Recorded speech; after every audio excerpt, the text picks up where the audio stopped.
Assalamualaikum warahmatullahi wabarakatuh dan salam sejahtera bagi kita semua.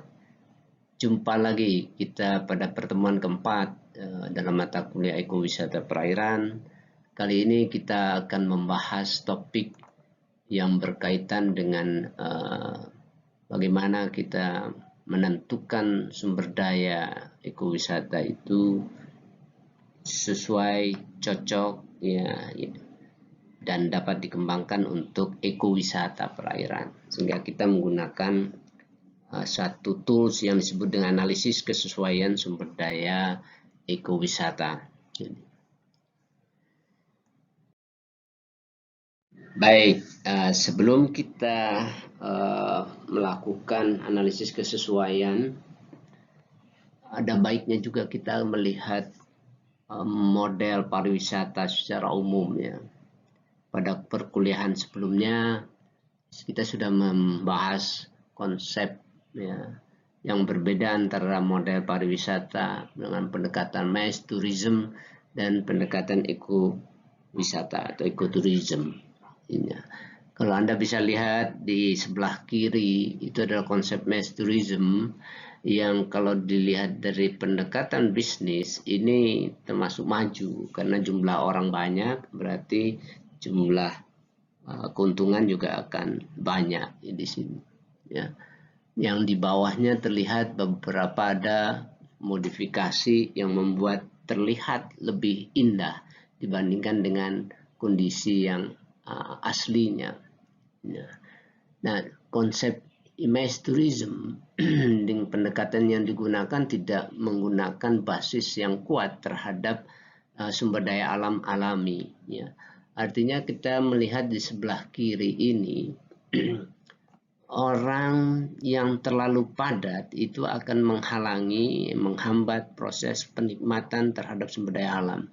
Bagaimana dia bisa menikmati alam yang asli gitu ya, ketika orangnya terlalu banyak. Yang kita lihat tentu saja adalah punggung-punggung orang, badan orang, kepala orang, mungkin perlengkapan sarana yang terlalu banyak ininya, yang menyebabkan objek sumber daya alami ini semakin terpinggirkan di sini atau tereliminir, atau mungkin bisa saja tidak menjadi perhatian. Nah, konsep mass tourism yang lainnya seperti yang dibawa di sini adalah modifikasi alam ya, selalu alam buatan, pantainya diperindah, pasirnya ditambah gitu kan. Jadi tidak mencerminkan proses-proses ekologi yang terjadi di sini secara alami, termasuk juga komponen biota yang terbentuk di dalam sistem ekologi yang dialami agak berbeda. Ini yang tidak kita gunakan di konsep mass tourism. Sementara konsep pendekatan kesesuaian ini kita hanya menggunakan model pariwisata dengan konsep ekowisata, di mana sumber daya alam ini yang alami itu menjadi objek utama. Jadi yang kita nilai adalah sumber daya alaminya, bukan sarana, fasilitas, aksesibilitas yang dibangun oleh manusia. Ini pendekatan yang kita gunakan di sini dalam menilai satu kawasan yang memiliki sumber daya perairan, apakah dia cocok atau tidak. Kesesuaian sumber daya wisata perairan tentu disesuaikan dengan bentuk kegiatan-kegiatan wisata perairan itu sendiri. Karena setiap jenis kegiatan tentu saja kebutuhan terhadap sumber daya juga berbeda-beda. Sehingga yang akan kita nilai sumber dayanya juga akan berbeda-beda. Ya. Nah, kalau kita lihat kategori jenis wisata perairan, ini secara garis besar yang kita kelompokkan ada wisata pantai, wisata bahari, wisata air tawar. Ininya. Wisata pantai itu misalnya rekreasi yang ada di pantai. Ini berarti aktivitasnya di sekitar pantai. Sumber dayanya adalah ya sumber daya yang berada di pantai. Ya. Wisata mangrove ini juga karena di pantai ininya, berarti yang terkait dengan sumber daya mangrove yang membentuk satu sistem ekologi yang bisa dimanfaatkan wisata. Dan lain-lainnya seperti hiking, climbing gitu ya, ataupun dengan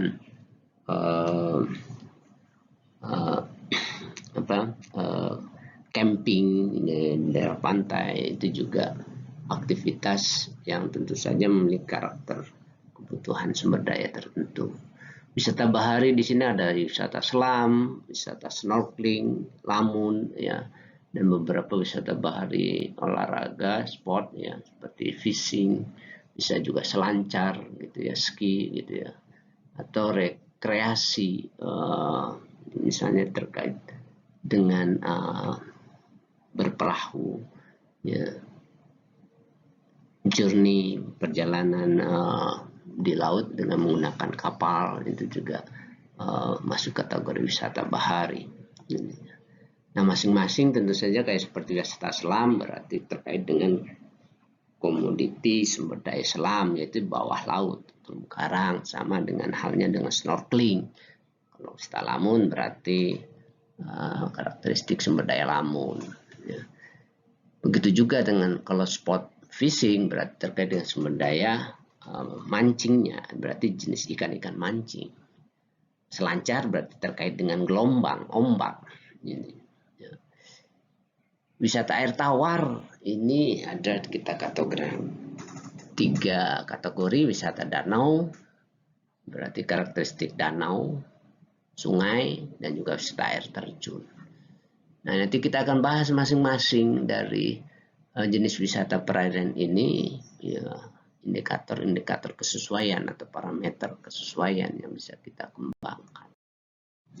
Pendekatan analisis kesesuaian sumber daya untuk ekowisata perairan ini dikembangkan berdasarkan ya, kebutuhan sumber daya yang digunakan di dalam aktivitas wisata tersebut ini. Sehingga kita mencoba untuk mengidentifikasi ya, sumber daya dibutuhkan itu mulai dari jenis wisata. Jadi jenis wisata ini memiliki kegiatan yang tentu saja berbeda ya setiap jenis, dan dia sudah spesifik jenisnya. Wisata pantai dengan wisata selam itu kegiatannya, aktivitasnya berbeda. Nah, dari jenis kegiatan yang kita identifikasi ini, maka kita lihat jenis-jenis ini berinteraksi terhadap sumber daya apa saja, sehingga kita menentukan bahwa sumber daya ya yang dibutuhkan dalam jenis kegiatan ini itu menjadi hal yang sangat penting untuk bisa kita lakukan penilaian terhadap jenis sumber daya itu. Nah, kebutuhan sumber daya alam di dalam kegiatan wisata perairan ini, ya, ini tentu saja levelingnya akan berbeda. Ada sumber daya yang paling bobotnya paling besar, ada yang bobotnya paling rendah, berdasarkan tingkat kebutuhannya. Ya. Nah, dari sinilah parameter sumber daya alam itu dikembangkan, ya, dibuat satu formula untuk analisis kesesuaian ekowisata perairan. Jadi yang digunakan adalah pendekatan ekologis di sini. Ya. Nah, pertanyaannya, tentu saja ada pertanyaan, bagaimana dengan kebutuhan lainnya di dalam ekowisata perairan? Karena kan kita juga butuh sarana, prasarana, aksesibilitas, dan itunya yang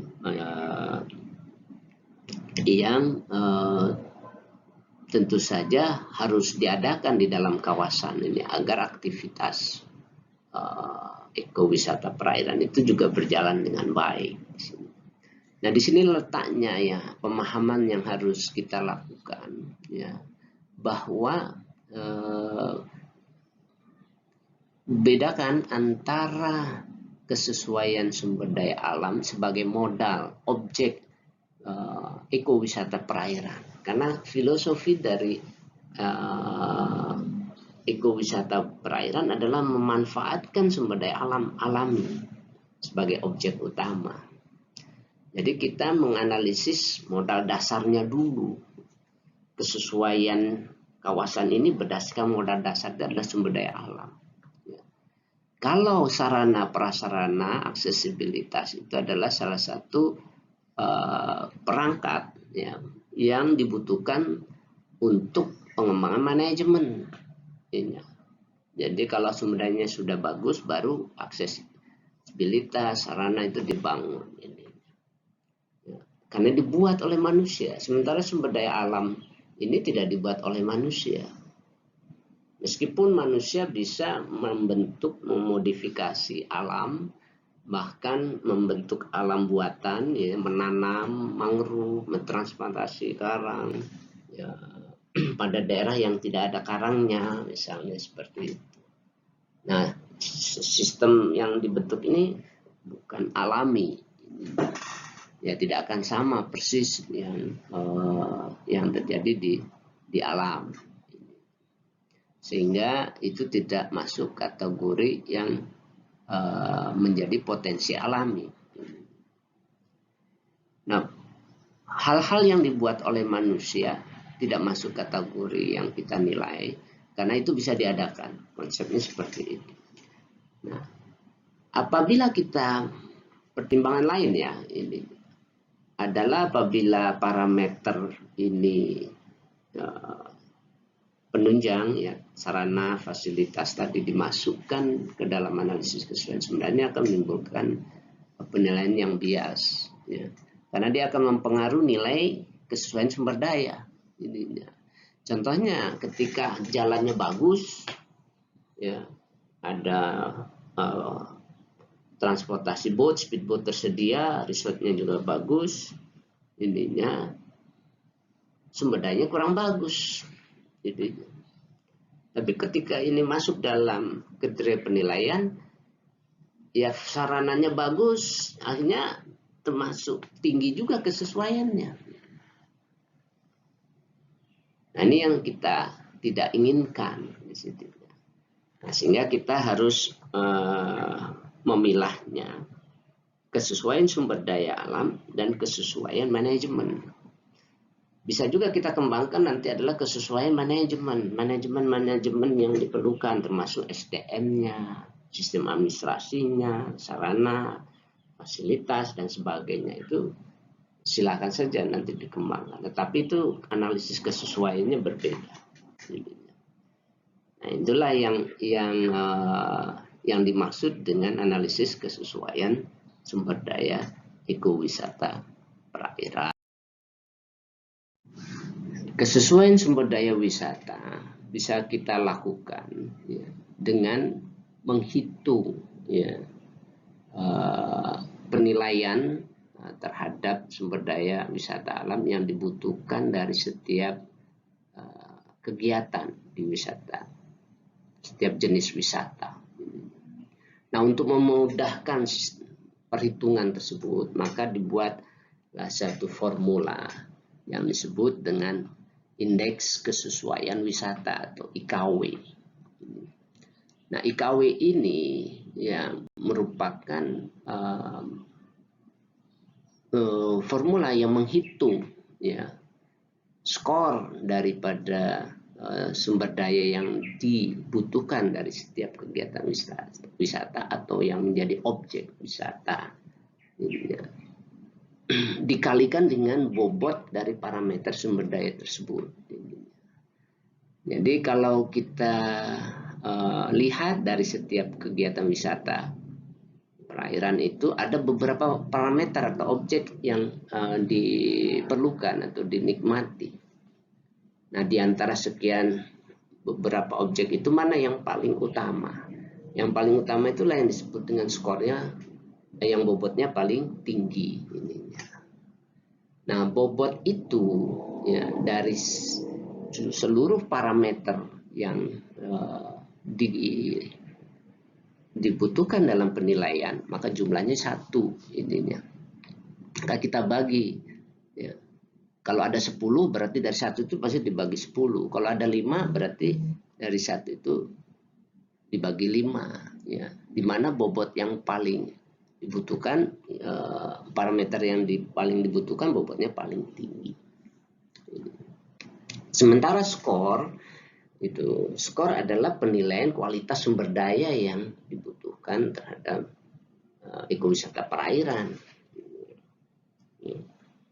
Nah, kualitas ini dibuat 4 grade ininya, yang sangat baik, baik, sedang, dan tidak baik atau tidak sesuai ini. Nah, contohnya wisata selam.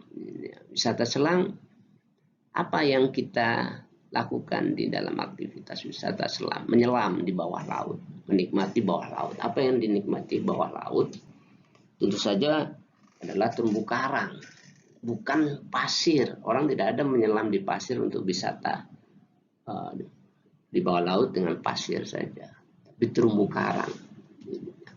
Nah, terumbu karang ini menjadi objek ininya. Dia sebagai komponen utama dari ekosistem terumbu karang. Meskipun di dalamnya ada komunitas lain yang berasosiasi seperti ikan karang, krustase, moluska, biota lautnya, kemudian ada pasir, partikel penyusun dari substrat di dasar, air, badan air, kolom air, gitu kan, partikel yang terlarut dalam air yang mewarnai pemandangan di bawah laut. Nah, karena karang menjadi objek utama, maka bobot paling besar itu adalah karang. Ini. Nah, sementara penentuan skor karang itu menggunakan penilaian keindahan karang. Ya. Karang itu dianggap indah apabila tutupan karangnya semakin baik. Ya. Jadi kalau penutupannya 100% dengan 10% tentu saja berbeda dari segi keindahan yang diberikan oleh karang. Makanya dibagi 4 scoring ini, penutupan karang yang di atas 75% itu berarti skornya paling tinggi. Maka skornya yang digunakan dalam formula ini adalah 3 paling tinggi, 2, 1, dan 0. Nah, ketika skor dikalikan bobot ini kita jumlahkan, maka kita akan memperoleh nilai IKW. IKW ini tentu saja yang paling maksimum angkanya adalah 3. Yang paling minimum adalah 0. Sehingga kita bisa mengklasifikasi kesesuaiannya. IKW itu apabila lebih besar atau sama dengan 2,5 itu masuk kategori sangat sesuai. Ya. Apabila dia pada range 2 sampai 2,5 IKW-nya itu adalah masuk kategori sesuai.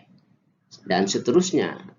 Pada range 1 sampai 2 itu tidak sesuai, dan di bawah 1 sudah sangat tidak sesuai. Kenapa dibedakan antara tidak sesuai dengan sangat tidak sesuai?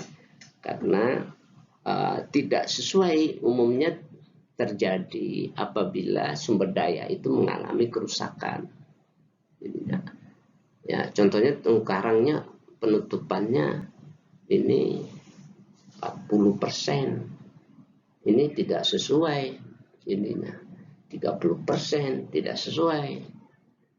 Ya, karena mungkin pada kejadian sebelumnya itu banyak diinjak-injak, ya, jangkar dilempar di situ, jangkar perahu, sehingga karang itu banyak yang rusak. Nah, kalau bisa diperbaiki, kemudian dilakukan transplantasi lagi, sehingga dia naik, nanti tutupannya bisa menjadi 60%, bahkan kalau bisa sampai lebih dari 70%, maka dia berpotensi untuk menjadi klaster yang sesuai, bisa dikembangkan untuk ekowisata. Nah, biasanya yang sangat tidak sesuai itu sudah kategori yang peluangnya sangat kecil untuk dikembangkan untuk ekowisata. Dan kalau mau di manage atau dikelola untuk dilakukan perbaikan ini membutuhkan biaya dan waktu yang relatif lebih panjang. Nah, sehingga kita buat klaster ya pembedaan antara tidak sesuai dengan sangat tidak sesuai. Baik, kita lanjut ke parameter-parameter sumber daya alam dan lingkungan ya yang dipertimbangkan dalam kesesuaian ekowisata bahari ya, berdasarkan jenis-jenis wisata ininya. Jadi saya bedakan, nanti ada yang wisata bahari, ada yang wisata perairan tawar ininya.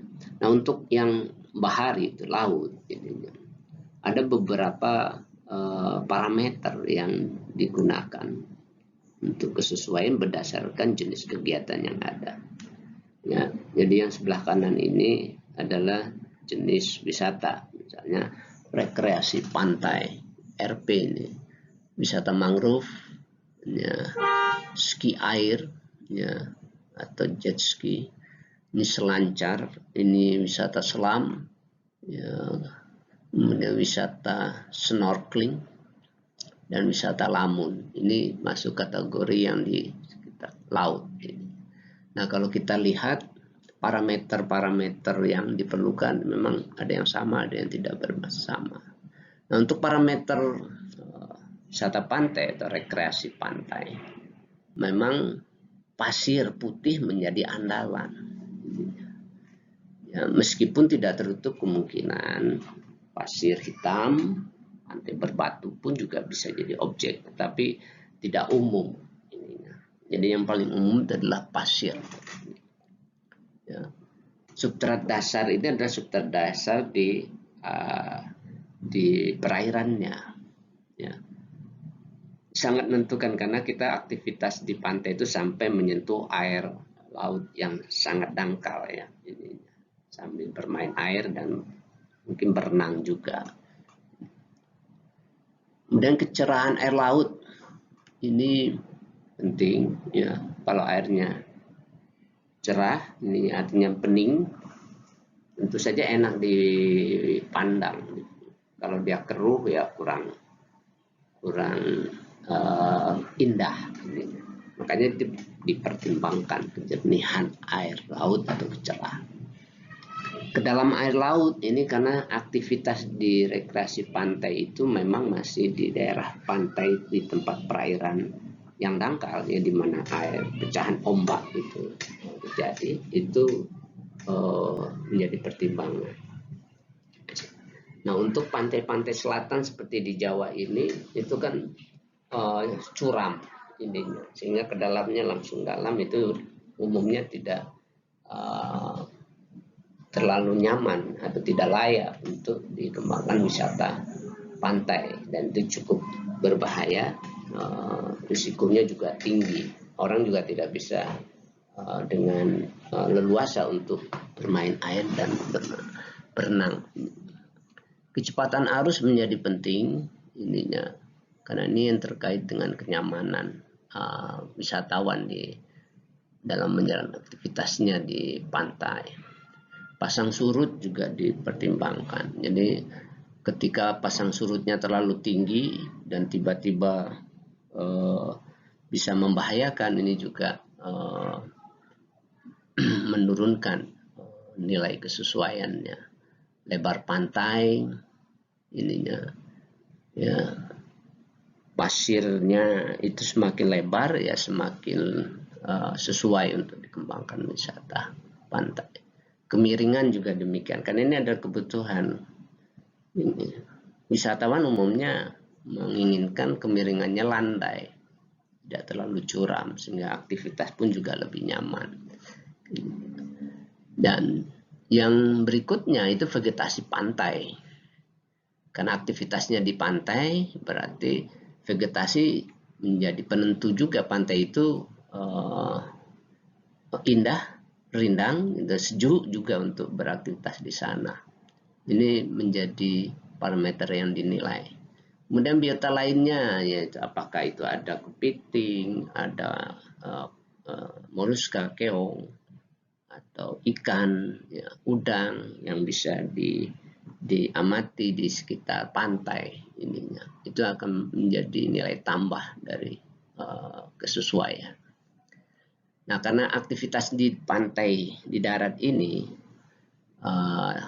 jadi aktivitas manusia itu lebih banyak di darat yang berinteraksi dengan air asin, maka kebutuhan air tawar ini juga menjadi sangat penting. Makanya kenapa air tawar menjadi parameter yang dinilai, meskipun ya pada kondisi ini tidak menjadi objek, tapi dia kebutuhan, ya, sehingga skor bobotnya itu sangat kecil sekali air tawar, tetapi dia dipertimbangkan di sini. Nah, jenis kegiatan lainnya juga bisa kita lihat di sini. Untuk mangrove tentu saja yang dipertimbangkan adalah mangrove, ya, ada pasang surut dan juga biota lainnya. Ski air itu tentu saja terkait dengan kedalaman air lautnya, itu di mana dia lakukan, jangan sampai terlalu dangkal ataupun terlalu dalam. Kemudian pasang surut juga menentukan kemiringan pantai ininya, karena ski air juga dia beraktivitas juga di pantai gitu ininya. Ya. Ombak juga menentukan kenyamanan dari aktivitas ski air. Selancar tentu saja yang paling utama adalah ombak ininya. Kemudian ada kecepatan arus dan kedalaman laut. Ini parameter yang dibutuhkan. Sementara untuk selam, kecerahan air laut ini menjadi penting karena dia harus menikmati objek terumbu karang, kedalaman air laut, dan kecepatan arus. Nah, komunitas karang menjadi objek utama yang paling besar bobotnya sebenarnya di sini. Dan ikan, ya, di sini. Ya, bagaimana lamun? Nah, lamun yang masuk kategori wisata lamun nanti di sini. Ya. Nah, untuk snorkeling sama dengan selam, ini karena objeknya komunitas karang. Perbedaannya hanya pada tingkat kedalaman saja. Snorkeling di perairan yang relatif dangkal, ya, sekitar 1-3 meter, ya, paling maksimal itu 6 meter, tapi sudah tidak nyaman untuk snorkeling kalau di 6 meter. Nah, sementara selam itu mulai dari 3 meter ke atas itu bisa lakukan selam. Ya. Wisata lamun di sini tentu saja lamun menjadi sumber daya yang dipertimbangkan utama. Kemudian ada ikan, ada kecepatan arus, kedalaman air laut, dan juga kecerahan. Ini bentuk-bentuk parameter sumber daya yang dibutuhkan dari setiap jenis wisata. Ya, kita lihat parameter sumber daya wisata perairan di air tawar. Ada beberapa aktivitas yang saya coba kelompokkan di sini. Di antaranya berkemah di pinggir danau, pinggir sungai gitu ya, di bukit yang ada air terjunnya, memancing, berperahu, duduk santai, outbound gitu ya. Kemudian juga ada yang river trek, ini adalah yang menjelajahi sungai ini, termasuk juga arung jerami, ya. Bermain air ini juga masuk kategori ini. Bermain air ini bisa di area air yang tergenang ini seperti Lubuk, mungkin biasanya juga berkaitan juga dengan air terjun. Itu juga ada satu area yang bisa dilakukan untuk bermain air dan olahraga air ininya. Ini bentuk-bentuk kegiatan wisata di perairan tawar. Nah, tentu saja parameter yang digunakannya juga berbeda-beda. Di antaranya misalnya berkemah ini tentu saja dia membutuhkan lebar tepi danau atau sungai, ya, untuk aktivitasnya. hamparan datarannya bagaimana, ini juga dipertimbangkan. Vegetasi yang hidup di tepi danau atau sungai itu sangat penting, dan juga pemandangan. Ini 4 parameter yang dipertimbangkan di kemah. Memancing tentu saja dia harus ada ikannya, ya. Jumlah ikannya, jenis ikannya, kemudian ke dalam perairan dan arus. Ini parameter ekologi yang disyaratkan. Berperahu tentu saja arusnya tidak terlalu kuat karena tidak akan mempengaruhi kenyamanan wisatawan dalam berperahu. Dalam perairan juga mempertimbangkan, ya, sehingga semakin dalam semakin tidak memberikan pemandangan ke bawah air yang relatif menjadi objek tambahan juga. Ya. Warna perairan juga menentukan untuk daya tarik berperahu, ya. Luas danau dan lebar sungai, semakin sempit sungainya tentu saja peluang potensi untuk pengembangan perahu juga makin kecil. Duduk santai ini hampir sama dengan kemah, tentu saja dia memanfaatkan daratan di pinggir sungai dan danau. Di sini ada lebar tepi danau atau sungai, kemudian vegetasi yang hidup di tepi danau dan sungai, pemandangan menjadi objek yang paling utama di sininya, kemudian warna perairan, jadi warna sungai, warna danau itu jadi objek gitu ya, sebagai view daripada wisata duduk santai. Outbound ini hampir sama dengan camping persis, karena dia memanfaatkan areal yang relatif sama, bentuknya aja beda, yang satu camping, yang satu outbound.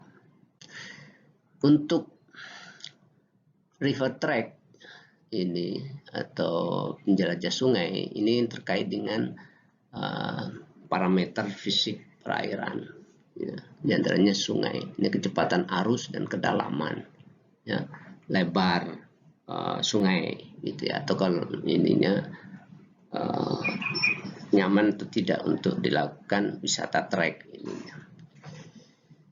Bermain air ini mempertimbangkan arus tentunya dengan kedalaman karena dia berinteraksi langsung dengan air.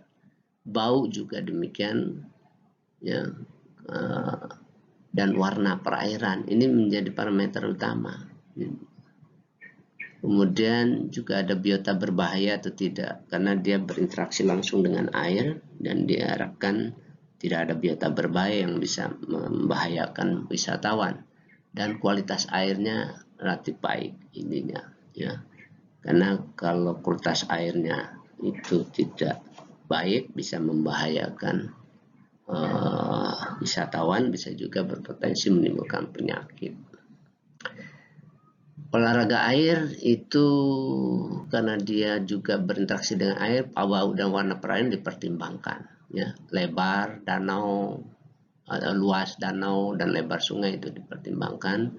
Biota berbahaya juga karena interaksi dengan airnya tinggi dan kualitas air. Kita selanjutnya masuk ke dalam pembahasan parameter kesesuaian ekowisata. Di sini kita akan uraikan parameter-parameter ekologi yang menjadi parameter kesesuaian, ya, dalam penilaian ekowisata perairan dari setiap jenis wisata perairan. Untuk rekreasi pantai, parameter sumber daya yang digunakan untuk analisis kesesuaian ini ada 10. Ya. Di antaranya adalah yang pertama tipe pantai.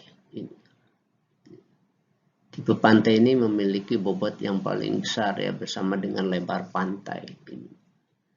Nah, tipe pantai ini dengan bobot 0,2 itu dengan kategori pasir putih ini yang paling banyak diminati oleh wisatawan, sehingga skornya itu paling besar, yaitu 3. Tapi apabila kawasan pantai itu ada pasir putih campuran pecahan karang, ini masuk kategori 2, ya, skornya. Pasir hitam sedikit terjal, ininya sedikit terjal itu 1 ininya ya. Lumpur atau berbatu terjal itu skornya 0 ininya. Ini kategori tipe pantai. Sementara lebar pantai ini apabila dia lebih dari 15 meter itu termasuk sangat sesuai dengan skor 3 ya.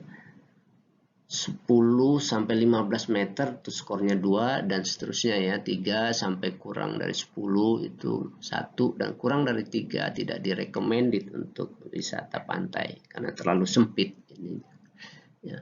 Bobotnya 0,2 ini karena menjadi objek utama.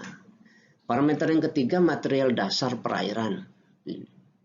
Material dasar perairan ini bobotnya 0,175 di bawah pantai. Material dasar ini yang bersentuhan dengan air. Ya, pecahan setelah pecahan ombak dan yang membilas pantai ininya. Biasanya digunakan untuk bermain air ini.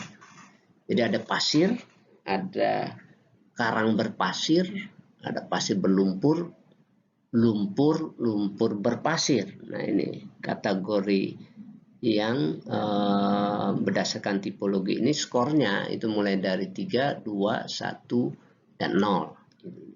Ya.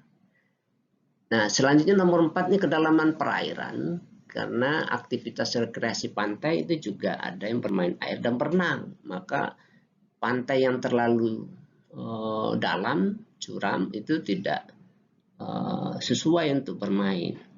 Ya, selain tidak nyaman juga berbahaya. Sehingga kedalaman yang memiliki skor paling tinggi yaitu 3 itu adalah kedalaman 0 sampai 3 meter. Lebih besar dari 3 sampai 6, 2, lebih dari 6 sampai 10 itu 1, dan lebih dari 10 tidak direkomendasikan lagi. Ya. Parameter selanjutnya yang nomor 5 adalah kecerahan perairan. Ininya. Kecerahan perairan ini memiliki nilai kepuasan itu dari 2 pendekatan. Satu dari segi view ya. Pemandangan air yang cerah itu akan memberikan kenikmatan pemandangan dan juga kenikmatan di dalam bermain air. Ya, bermain air atau air yang cerah itu akan lebih puas dibandingkan air yang agak keruh. Sehingga kita beri bobot 0,125 sama dengan kedalaman perairan, ya, di mana pencerahan perairan ini berdasarkan SECIDIS, yaitu daya tembus pandang ya, atau daya tembus cahaya matahari dengan unit persen. Jadi di atas 80% itu 3, 50 sampai 80 itu 2 ya. 20 sampai 51 dan di bawah 20 itu adalah 0. Selanjutnya parameter yang keenam yaitu kecepatan arus. Kecepatan arus ini bobotnya 0,080 ya. Ini sangat penting bagi yang ingin bermain air di pinggir pantai. Ya. 0,17 itu kategori yang baik ya, sangat baik dengan skor 3, 17 cm per detik kecepatannya. Dan seterusnya 17 sampai 34 itu 2, 34 di atas sampai 51 itu 21. Kecepatan di atas 51 itu tidak direkomendasikan. Kemiringan pantai ini bobotnya sama dengan cepat arus 0,08 ya. Yang paling ideal itu memang kemiripan pantai itu landai di bawah 10 derajat. Itu skornya 3, 10 sampai 25 itu 2, 25 sampai 45 itu 1, di bisa dari 45 derajat itu sudah tidak nyaman, duduk di pantai saja sudah miring kita. Jadi tidak direkomendasikan dengan skor 0. 8 penutupan lahan pantai ininya ya. ini bobotnya lebih rendah, gitu, karena dia pelengkap kategorinya. Ya. Kelapa lahan terbuka ini lebih diprioritaskan dengan skor 3. Ada semak-semak, belukar, rendah, savana itu ada 2. Jadi perhitungannya apabila ada semak-semak, belukar, ada kelapa, itu termasuk hitungan kelapa. Jadi ini parameter ini bersifat hierarki ini ke atas. Belukar tinggi itu 1. Kalau hutan bakau, pemukiman, pelabuhan, nah itu bagi pantainya meskipun pasirnya putih itu bisa tidak kita rekomendasikan. 0. Ya. Yang ke-9 biota berbahaya ini untuk kenyamanan sih sebenarnya. Ya, dengan skor yang paling kecil bersama yang parameter ke-10 ketersediaan air tawar 0,005 ya. Jadi tidak ada itu skornya 3. Bulu babi itu 2. Kalau ada bulu babi itu ada 2 ini ya. Bulu babi masih relatif masih bisa di manage. Tapi bulu babi ada ikan pari itu bisa 1. Tapi kalau sudah ada lepu, hiu itu tidak kita rekomendasikan. Kesediaan air tawar ini berdasarkan jarak. Ya, di sini sumber air tawar. Semakin dekat dia skornya makin baik. Jadi hitungannya itu sekitar setengah kilometer lah ininya. Ada sumber air tawar di sekitar situ itu bagus. Ya, kalau sampai 1 kilometer itu 2. Tapi kalau 1 sampai 2 skornya 1. Tapi kalau lebih dari 2 kilometer jarak air tawarnya tentu saja ini 0. Ini. Kenapa aktivitas wisata rekreasi pantai itu sangat membutuhkan adanya sumber air tawar. Ini. Untuk wisata mangrove, ini, parameter yang dipertimbangkan ini ada 5. Yang pertama tentu saja yang berkaitan dengan objek utama itu adalah mangrove. Maka ketebalan mangrove menjadi kebutuhan dengan bobot yang tertinggi yaitu 0,38. Semakin tebal semakin bagus objek wisata mangrove ini. Ya, skor yang tertinggi itu apabila lebih dari 500 meter tebalnya ya. Kalau 200 lebih besar 200 sampai 500 itu kategori 2, 50 sampai 200 itu 1, kurang dari 50 meter memang tidak terlalu kita rekomendasikan untuk wisata mangrove ini.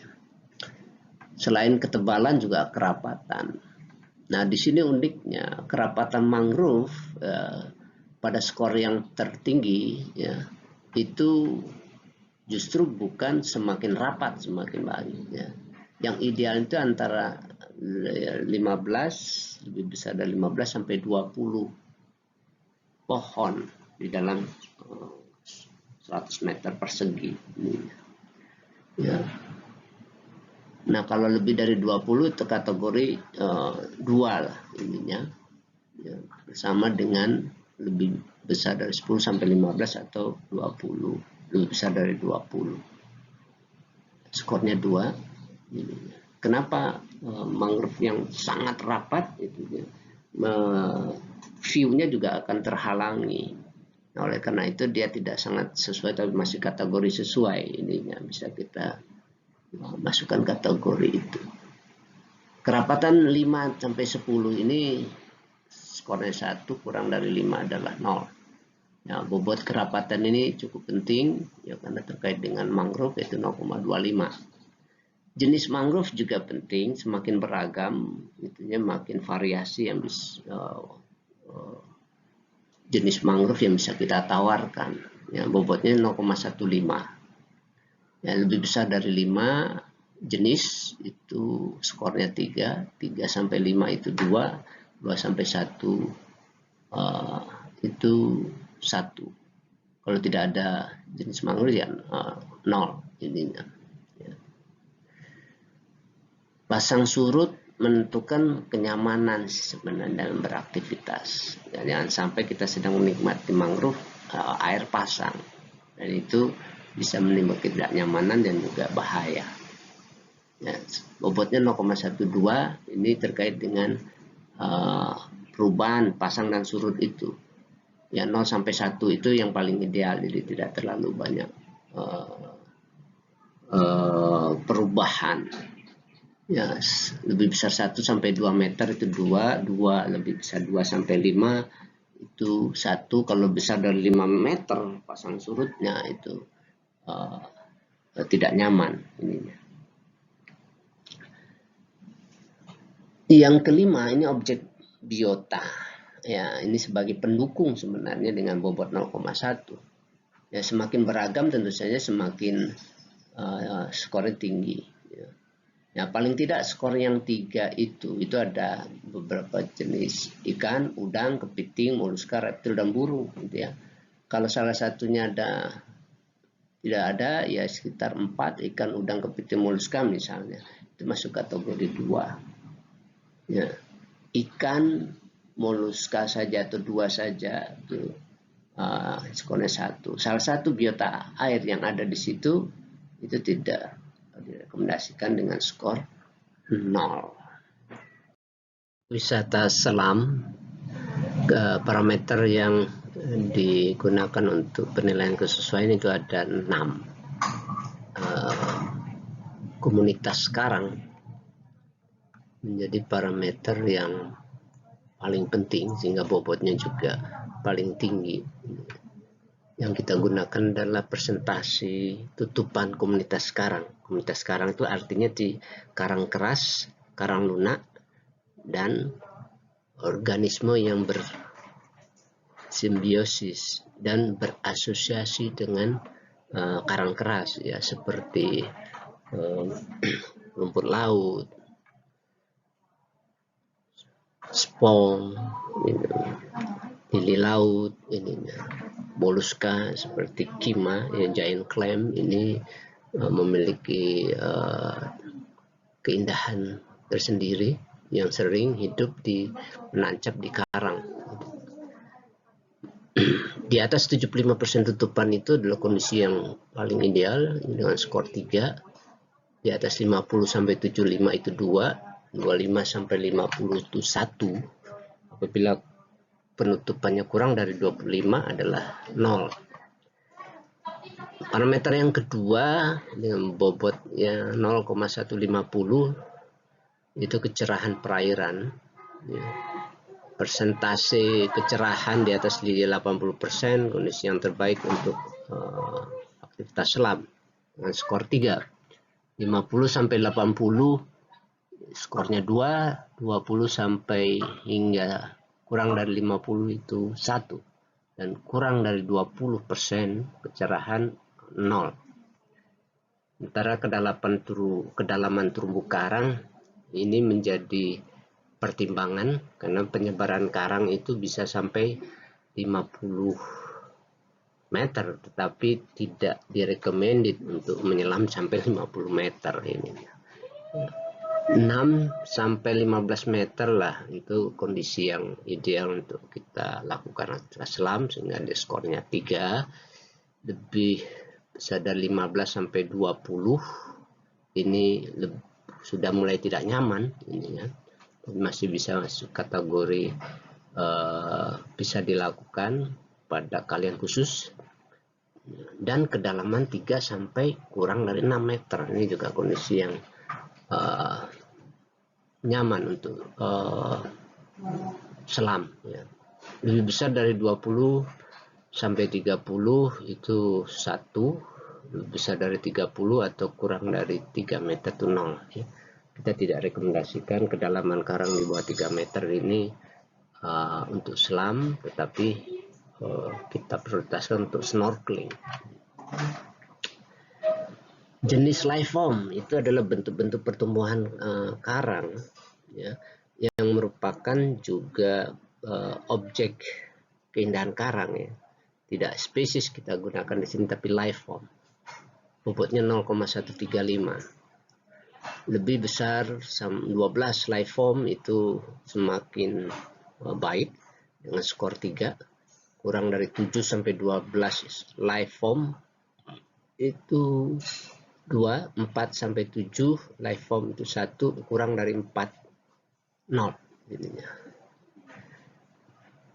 Jenis ikan karang dengan bobot 0,120 itu harapannya kondisi terumbu karang yang baik, tentu saja jenis ikan karang juga relatif akan baik juga.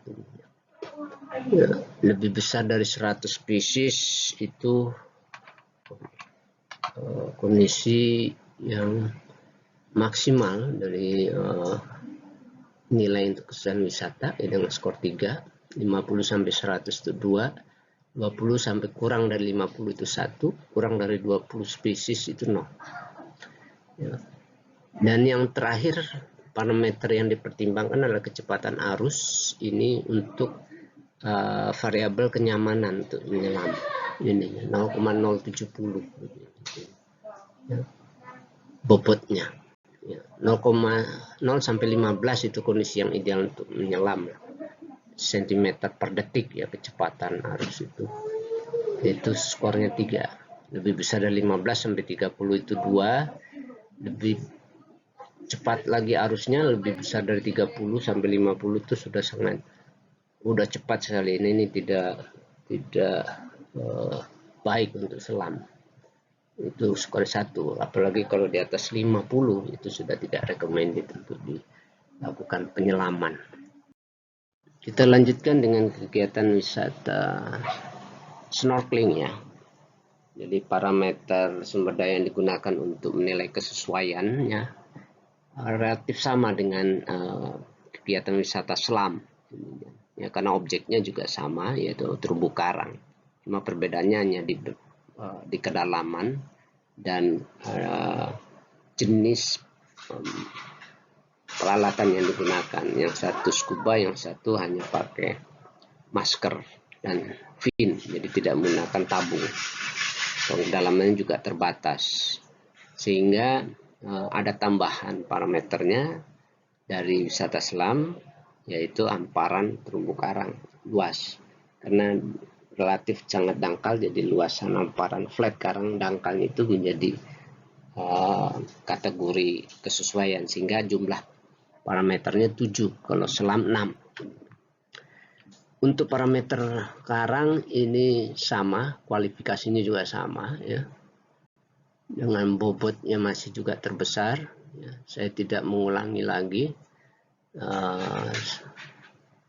Life form juga sama, ikan karang juga sama ininya, cuma perbedaannya di sini jenis ikan karang di snorkeling jumlahnya relatif lebih sedikit dibandingkan dengan selam, karena berada di kedalaman yang lebih nyaman untuk kehidupan ikan ininya.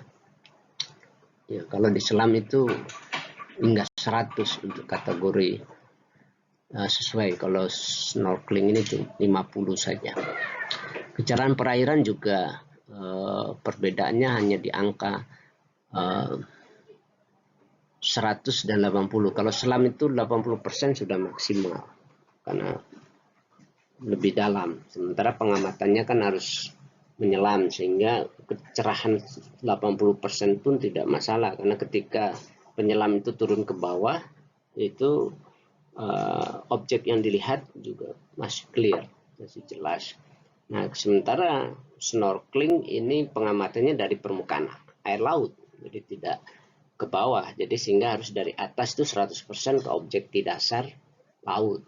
Hanya dituntut 100% snorkeling itu yang paling ideal. Yang nomor skor 2 itu 80 sampai kurang dari 100. Nah, sementara skor 1 itu 20 kurang dari 80%. Jadi kalau udah 80%, kurang dari 80%, tidak bagus lagi untuk aktivitas snorkeling karena terhalang pengamatan objek.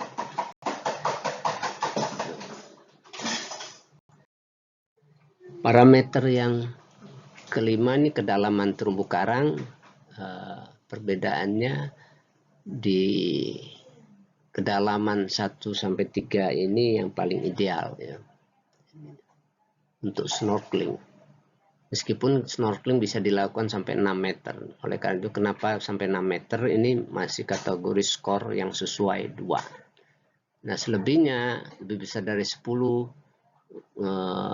kurang dari lebih dari 10, kurang dari 1 itu 0 ya.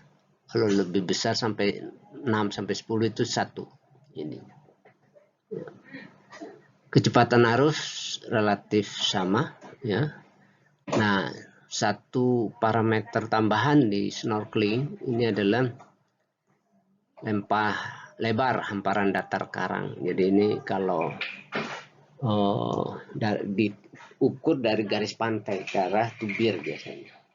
Jadi kalau lebih dari 500 meter itu paling baik ya, dengan skor tertinggi 3, lebih besar dari 100 sampai 500 itu 2. Tapi kalau kurang dari 20, lebih dari 20 sampai 100 itu skornya 1. Sebenarnya sudah tidak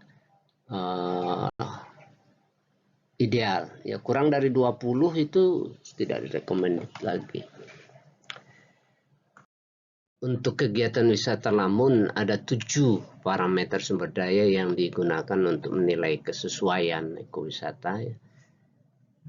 Nah, parameter utama yang digunakan adalah tutupan lamun ya, dalam bentuk persen dengan bobot 0,365, ini bobot yang terbesar, dengan persentase yang terbagi antara 75, 50 sampai 75, 25, 50 dan kurang dari 25 dengan skor 3210 ini ya. Yang kedua jenis ikan dengan bobot 0,15 dengan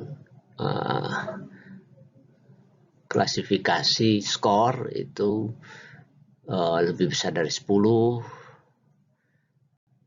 skornya 3, kemudian selanjutnya terus ke bawah 6 sampai 10, 3 sampai 5 dan kurang dari 3 dengan skor masing-masing 3, 2, 1, 0 ya. Parameter yang ketiga ini tentang jenis lamun, karena jenis juga menjadi daya tarik objek, daya tarik tersendiri. Tidak semua jenis memiliki daya tarik yang sama. Dan ini juga berkaitan dengan tipe habitat dari setiap jenis ya. Seperti simodose, halodule, halopila ini cenderung berada di perairan yang agak jernih intinya. Ya, sehingga ini skornya 3.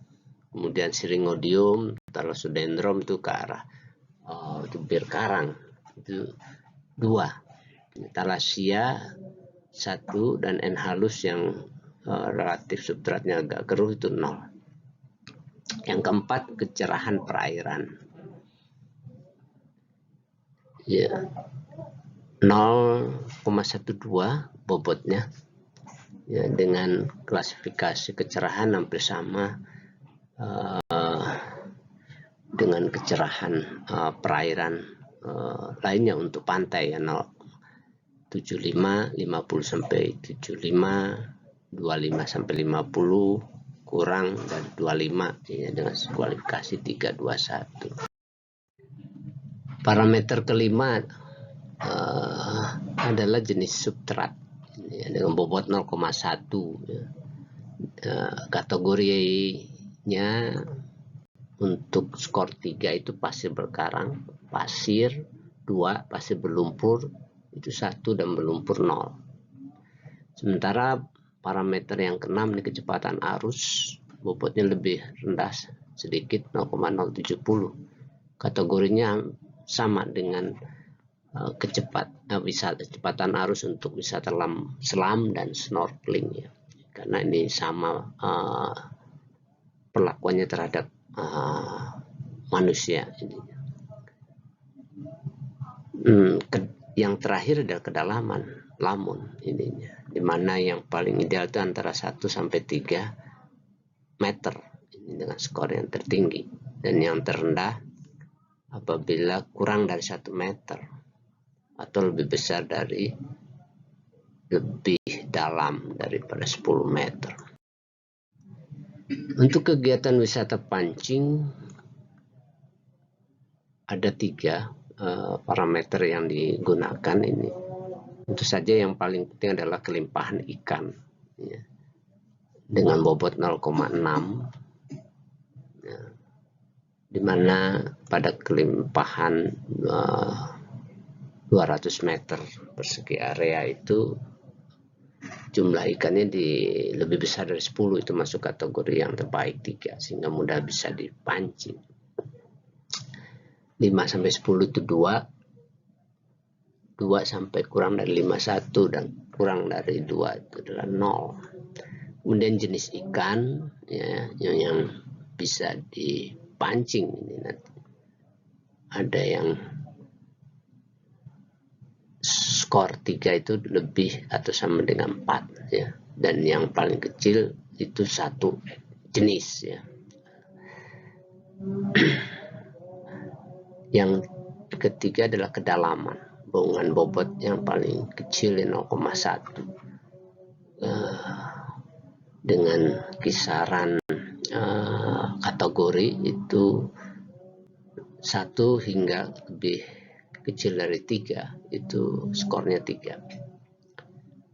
Kedalaman lebih dalam lagi, ya, 3 sampai kurang sampai 5 itu sekitar 2, lebih besar dari 5 itu 1, kalau kurang dari 1 itu 0. Ini, ya.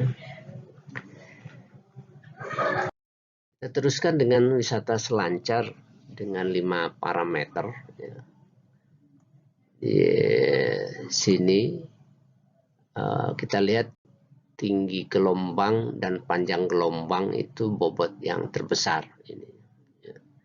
Dengan kategori klasifikasi skornya seperti ini, bisa kita lihat, ya. Saya tidak menyebutkan satu persatu di sini, ya.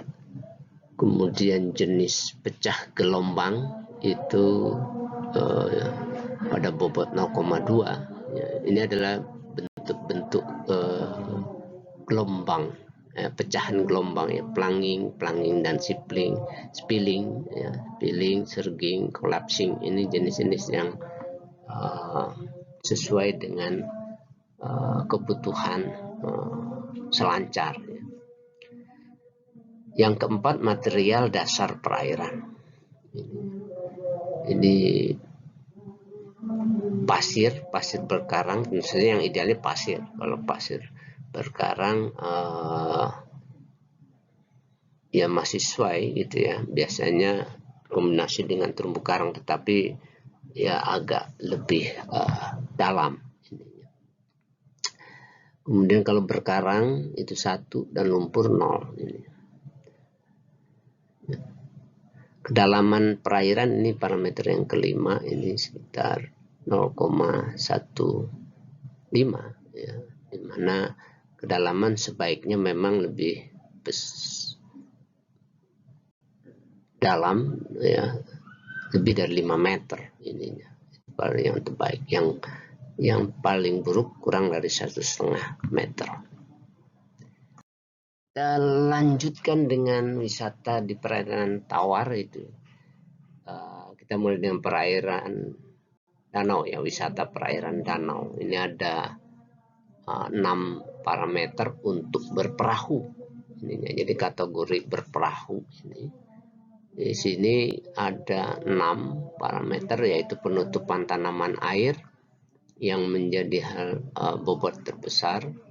Ini kecepatan arus, bau, warna air, kedalaman perairan, vegetasi yang hidup di tepi danau. Ini parameter-parameter yang dipertimbangkan. Nah, penutupan tanaman air meskipun bobotnya paling besar, sebenarnya untuk berperahu itu diharapkan bukan penutupan yang terbesar, tetapi penutupan yang kecil, karena dia akan menghalangi perjalanan perahu. Kecepatan arus tentu saja ini tidak terlalu cepat ininya, karena akan mengganggu kenyamanan berperahu ininya. Ya, semakin cepat semakin rendah skornya. Ya. Hal yang penting juga di sini kedalaman perairan ya ini. Cenderung tidak terlalu dalam dan tidak terlalu dangkal. Jadi yang ideal itu antara 3 sampai kurang dari 10 meter. Karena secara psikis kalau berperahu terlalu dalam juga tidak memberikan rasa kenyamanan. Ya. Terlalu dangkal pun juga akan menghambat perjalanan perahu ininya. Dan vegetasi tepi danau, meskipun dia tidak berada di danau, tetapi dia memberikan nuansa pemandangan, sehingga juga dipertimbangkan di sini. Untuk kategori berkemah atau outbound ya, di kawasan danau ya, itu ada 5 parameter yang dipertimbangkan untuk kesesuaian, yaitu tipe hamparan dataran yang menjadi bobot yang terbesar ya. Yang diperhatikan itu antara lain rumput dan pasir, itu kategori yang terbaik ya, dengan skor yang tinggi ininya. Nah, selanjutnya tanah berumput, lumpur berbatu, batu cadas dan tanah labil, skornya semakin rendah. Yang kedua, lebar tepi danau. Ketiga, vegetasi yang hidup di tepi danau, kemiringan tepi danau, dan pemandangan ya, di sekitar danau ininya. Dan ini kita lihat ada beberapa kategorinya masing-masing ya. Jadi mulai dari kategori yang skornya yang 3, 2, 1, dan 0. Kegiatan wisata masih di perairan danau yang masuk kategori memancing. Ini ada 3 parameter ya, hampir sama dengan memancing di wisata bahari, mana jumlah ikan, kelimpahan ikan itu menggunakan kategori relatif ya, sangat banyak, sedikit, dan tidak ada gitu. Nah, karena variasi dari setiap danau itu sangat beragam. Nah, ukuran banyak pun juga bisa digunakan untuk peluang untuk terkena pancing gitu ya. Nah, ini kalau sangat banyak berarti sering kena pancing. Kalau banyak agak sering. Kalau sedikit berarti sudah jarang ininya. Kalau tidak ada berarti ya hampir dikatakan tidak ada hasil pancingan gitu. Ya. Dan jenis ikan dan kedalaman perairan yang digunakan. Ya, kegiatan wisata di sekitar danau itu duduk santai. Ininya ada 5 parameter yang digunakan: pemandangan, vegetasi yang hidup di tepi danau, tipe hamparan dataran, biota berbahaya sejenisnya ya di sekitar danau, dan lebar tepi danau sebagai tempat objek untuk tempat duduk santai di sini. Kita beralih ke wisata sungai, di mana sumber daya sungai ini menawarkan salah satu objeknya yaitu berkemah atau outbound. Ini sama berkemah. Jadi di mana hamparan daratan di tepi sungai itu menjadi parameter utama dengan bobot terbesar ininya, karena memang aktivitasnya banyak dilakukan di pinggir sungai. Parameter lainnya lebar tepi sungai, vegetasi yang hidup di tepi sungai, kemiringan tepi sungai, dan pemandangan dengan bobot ya mulai yang tertinggi dari tipe hamparan daratan, jadi 0,375, bobotnya lebar tepi sungai ini 0,025 ya. Vegetasi yang hidup tepi pantai 0,150 dan kemiringan tepi sungai juga sama 0,150 dan pemandangan bobotnya lebih rendah lagi 0,1. Untuk wisata sungai ya, kategori duduk santai ini ada 9 parameter yang digunakan untuk analisis kesesuaian, mulai dari lebar bahu sungai, tipe hamparan daratannya, pemandangannya, penutupan vegetasi di pinggir sungai, kejernihan air sungai, biota berbahaya, bau, kecepatan arus, dan kedalaman. Masih di wisata sungai, kita bahas kategori river track ini yang wisata yang menjelajahi sungai ini. Ada 6 parameter yang digunakan: kejernihan air, lebar bahu sungai, penutupan vegetasi di tepi sungai, kecepatan arus, bau, dan kedalaman. Untuk wisata air terjun, berarti objeknya adalah air terjun. Di sini ada beberapa kategori, diantaranya bermain air. Ini ada 5 parameter yang digunakan untuk analisis kesesuaian. Ya. Parameter kejernihan air dan kedalaman air itu bobotnya paling tinggi. Kemudian setelah itu kecepatan arus, bau, ya. Dan terakhir penutupan vegetasi di sekitar air terjun. Jadi ini 5 parameter yang dipertimbangkan. Untuk kategori duduk santai di kawasan air terjun, ini ada 7 parameter yang dipertimbangkannya, yaitu lingkaran kolam di sekitar kolam air terjun ya, di sini. Hamparan daratan, penutupan vegetasi sekitar air terjun, dan bau. Yang kelima, kejernihan air, keenam kecepatan arus, dan ketujuh kedalaman perairan. Untuk kategori melihat pemandangan di kawasan wisata air terjun itu ada 7 parameter, yaitu pemandangan, lebar air terjun, lingkar kolam, kejernihan air, bau, kedalaman perairan, dan kecepatan. Untuk kategori berkemah atau outbound di kawasan air terjun, ini ada 5 parameter yang dipertimbangkan, yaitu lebar hamparan daratan, kemiringan daratan, lingkar kolam, pemandangan, dan vegetasi sekitar air terjun.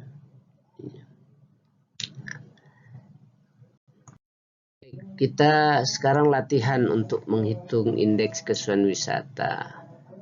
Ya, saya beri contoh untuk analisis kesesuaian snorkeling ini. Nah, ini ada 7 parameter yang sudah diukur di sini. Ada kecerahan perairan dengan 85%, untuk komunitas sekarang ini 68%. Jenis life formnya ada 13, jenis ikan karang itu ada 62, kecepatan arus itu ada 30 cm per detik. Ya, kedalaman terumbu karang itu di sekitar kawasan adalah 5 meter. Lebar hamparan datar karang itu 460. Nah, kalian coba menghitung berapa nilai IKW untuk daerah ini, gitu ya. Kalau 85 ini berapa skornya? Nah, lihat di slide yang sebelumnya. Kita lihat dari hasil pengukuran atau data-data parameter ini, kita beri skor ininya. Kalau 85 itu berapa skornya untuk snorkeling? Ini ada 2, tutupan aktivitas karang juga 2, jenis life form juga ininya 13, berarti 3 skornya ya ininya. Jenis ikan karang itu 3, kecepatan arus dengan 30 cm per detik itu 2. Ke dalam terumbu karang 5 itu 2. Ya. Kalau untuk snorkeling itu 1-3 yang skornya 3. Lebar hamparan datar karang itu 460, jadi skornya 2. Maka apabila dikalikan antara bobot dan skor, maka kita akan peroleh jumlah IKW itu adalah 2,285. Nah, 2,285 itu masuk kategori range ini. Range ini adalah kategori sesuai. Sehingga kawasan itu sudah dinilai adalah IKW-nya masuk kategori sesuai untuk snorkeling. Analisis kesesuaian wisata itu menggunakan pendekatan spasial ya, karena kita menghitung satu area ya. Nah, tadi formula itu digunakan untuk satu data. Jadi data itu basisnya adalah spasial. Jadi begitu banyak data yang diperlukan untuk menganalisis kesesuaian ini gitu. Tapi biasanya kita menggunakan teknik untuk perwakilan dari satu area. Jadi kalau areanya homogen itu bisa dalam bentuk satu poligon gitu. Nah, ini contoh dari analisis kesesuaian buat snorkeling ya di Kepulauan Seribu, khususnya di Pulau Pramuka dan Pulau Panggang.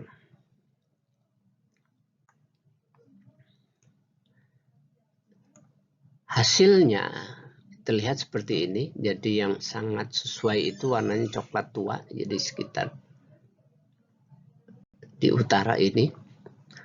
Yang coklatnya lebih muda itu S2, dan yang paling muda itu adalah yang tidak sesuai ininya. Ini, ya. Kemudian untuk wisata selam, ini wisata selam dengan menggunakan tools yang sama ininya, maka kita dapat hasil analisisnya kurang lebih seperti ini. Di utara ini selam S1-nya bagus. Yang di ini semak daun yang di selatannya coklat muda ini S2, artinya sesuai. Sementara yang tidak sesuai itu ada di tengah ya, di sekitar Pulau Panggang dan Pulau Pramuka.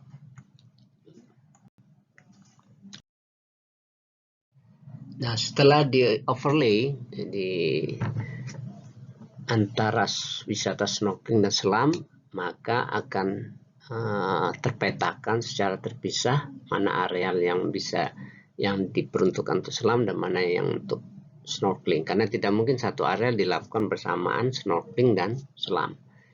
Karena parameternya kedua jenis wisata ini memang berbeda. Ya, di antaranya adalah perbedaan kedalaman. Maka yang kita tampilkan di sini minimal adalah S2, yaitu sesuai, dan S1 yang sangat sesuai. Yang S3 dan S4-nya tidak kita tampilkan, ya kalau digambar ke sini warnanya putih. Jadi ini areal yang bisa kita manfaatkan yang masuk kategori yang sesuai.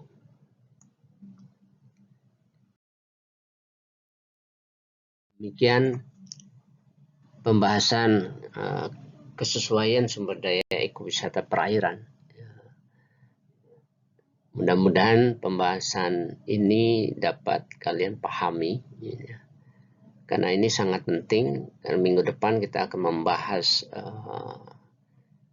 analisis daya dukung yang merupakan tindak lanjut dari analisis kesesuaian. Jadi salah satu persyaratan untuk menghitung daya dukung apabila kita sudah memiliki ruang yang sudah ditetapkan berdasarkan analisis kesesuaian, baru kita menghitung daya dukung.